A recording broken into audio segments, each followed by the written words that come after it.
उन्होंने बैंक से लोन लिया, कर्जा लिया और फैक्ट्री डाली। उम्मीद थी कि बहुत बढ़िया चलेगी, परंतु फैक्ट्री बिल्कुल नहीं चली। कर्मचारियों को पैसे देने की भी स्थिति नहीं थी। बहुत नुकसान हुआ। बैंक वाले वो जमीन, वो फैक्ट्री अपने अंडर में करना चाहते थे। बोली लगाकर बेच देना चाहते थे। सेठ जी कर्जा ना चुका पाए, इन पर बहुत कर्जा हो गया। घर की जो पूंजी थी वो भी समाप्त हो गई। सेठ जी दर दर की ठोकर खाने लगे। तभी अपने गुरुजी के पास गए। हे गुरुजी,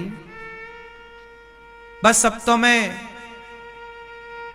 सताया और ठुकराया हूं, कोई सहायता नहीं करता, कोई सहयोग नहीं करता, मैं तो परेशान हो गया। कोई काम अब सोचा अच्छा था पर हुआ गलत। सारा पैसा डूब गया, हम बर्बाद हो गए। गुरुजी ने कहा धैर्य रखो। बैंक ने कितना महीने का समय दिया है?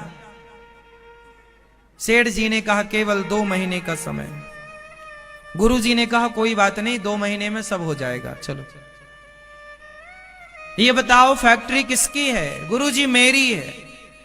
मालिक कौन है वहां का? गुरुजी मैं हूं। गुरुजी बोले इसलिए तुम्हारी फैक्ट्री नहीं चल रही है, क्योंकि मालिक तुम हो, सर्वे सर्वा तुम हो।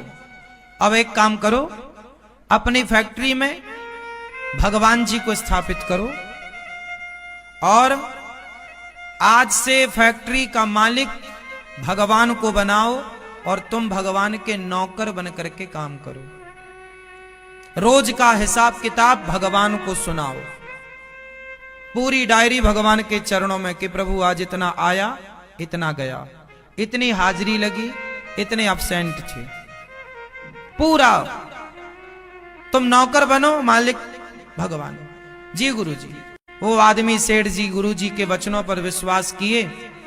तुरंत उन्होंने अपने घर में से भगवान जी उठाए, फैक्ट्री में ले गए और मंदिर, छोटा सा मंदिर बनाकर भगवान जी को स्थापित किया और फैक्ट्री चालू की।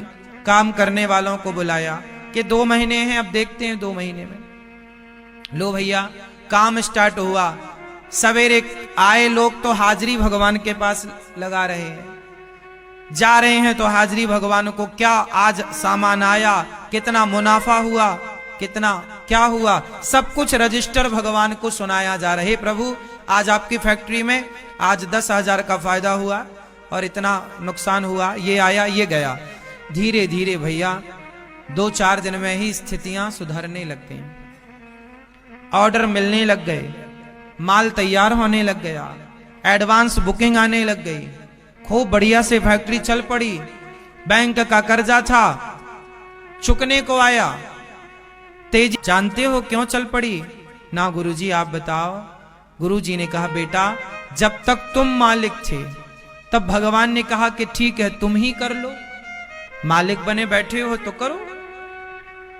लेकिन जब तुमने मालिक भगवान को बनाया, अपनी जिम्मेदारी जब तुमने भगवान को दी और तुम भी भगवान के हो गए, जब तुमने उनका बना दिया, जब तुम्हारे मालिक वो बन गए, तो हर मालिक अपनों की चिंता तो करता है, तो फिर वो मालिक बनेगा तो अपनों की चिंता क्यों नहीं करेगा?